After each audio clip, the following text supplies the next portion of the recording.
Bueno, continuamos conversando con el politólogo John Magdaleno, analista político, por supuesto. Bueno, John, la situación planteada en la oposición, las disyuntivas que tiene precisamente a propósito de la última parte de nuestra conversación. ¿Qué es lo mejor? ¿Participar con condiciones limitadas o no participar? A la larga, ¿cómo se sale de ese laberinto? Sí, tal cual, es un laberinto, un dilema estratégico serio. ¿Qué es lo que dice la experiencia internacional? Atención, yo comprendo bien a quienes dicen no se puede participar con cualquier condición.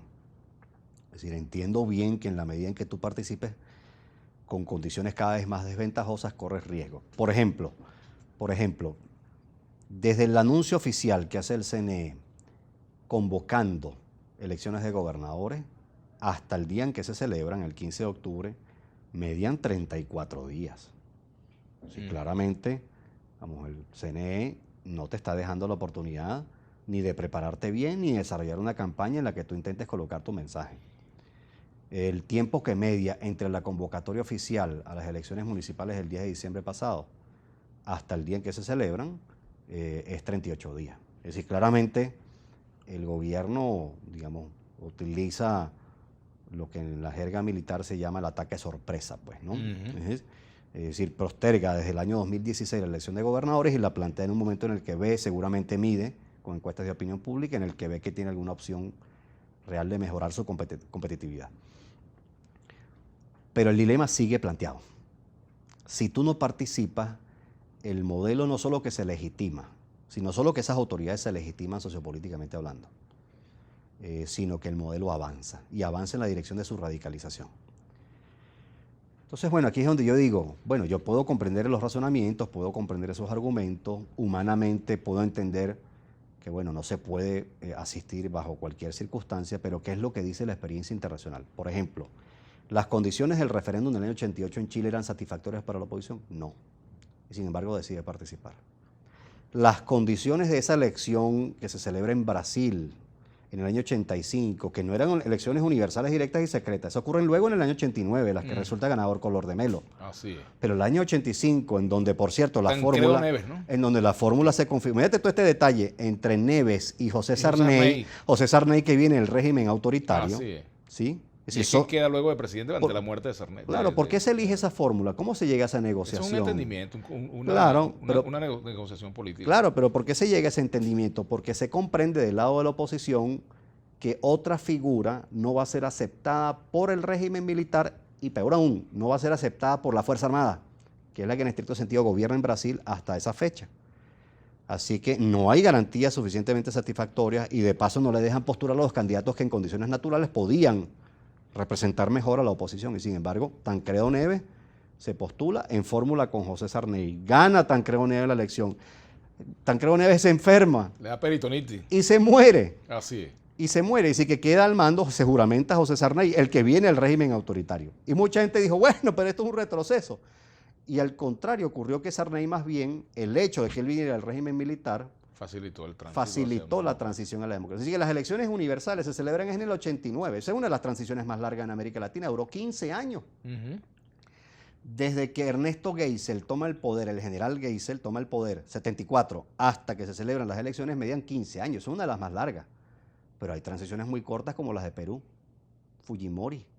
Sí, después de la caída de Fujimori y el ascenso de Toledo como presidente, median 2 años. Así es. En el caso, por ejemplo, de Polonia, también la oposición decide participar pese a condiciones tremendamente insatisfactorias. De hecho, el general Jaruzelski abre la posibilidad de que Solidaridad compita, pero, y aquí viene el pero importante, resulta que el Partido Comunista Polaco se reserva 2/3 del Senado. Usted puede pensar en Venezuela en una circunstancia como esa. Esa es una condición peor que la que tenemos. Así es.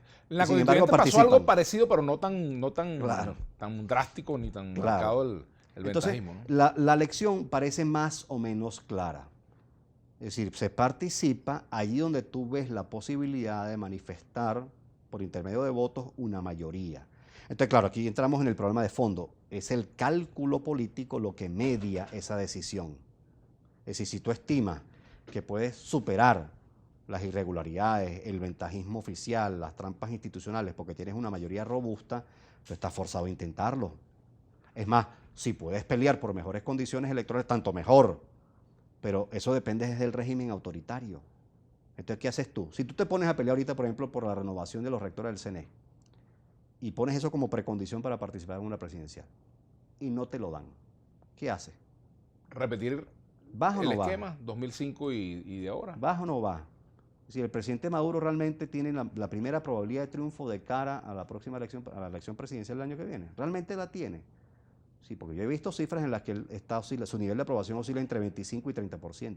Eso quiere decir que tiene entre 70 y 75% de desaprobación. Sin embargo, se pudiera establecerse sin campaña electoral en esa cifra, pero el chavismo es más que eso. Luego crece. En las campañas del chavismo siempre crece, siempre, siempre. Entonces, si yo entiendo que esto, en el cálculo político... Pudiéramos decir que el madurismo, si existe como corriente, termina de recibir el apoyo del chavismo, que es lo que le ha dado la mayoría. Y lo que dice la evidencia es que no de todo el chavismo. No de todo el chavismo. Pero sí es el suficiente para ganar, por lo menos en los últimos dos procesos claro, del pasado. Con irregularidades. Y con un mal desempeño en la oposición. Es decir, para entender los resultados del 15 de octubre y del 10 de diciembre, hay que pasearse por algo que es capital. La oposición no colocó 100% de testigos y miembros de mesa en ambas consultas. Pongo un caso emblemático, el 15 de octubre, Miranda se pudo haber ganado. En Miranda se pierde oficialmente por 85,000 votos. ¿Sí? Y cuando se verifica, bueno, resulta que no se colocó ni el 60% de testigos y miembros de mesa. Siendo gobierno la oposición allí. Siendo gobierno la oposición allí. En Carabobo, por ejemplo, no se llega tampoco al 60% de testigos y miembros de mesa. Entonces, ¿cómo tú demuestras que no te ganaron si no tienes la prueba en la mano? ¿Por qué Bolívar sí es un caso en el que se habla de fraude? Porque tiene las actas en la mano.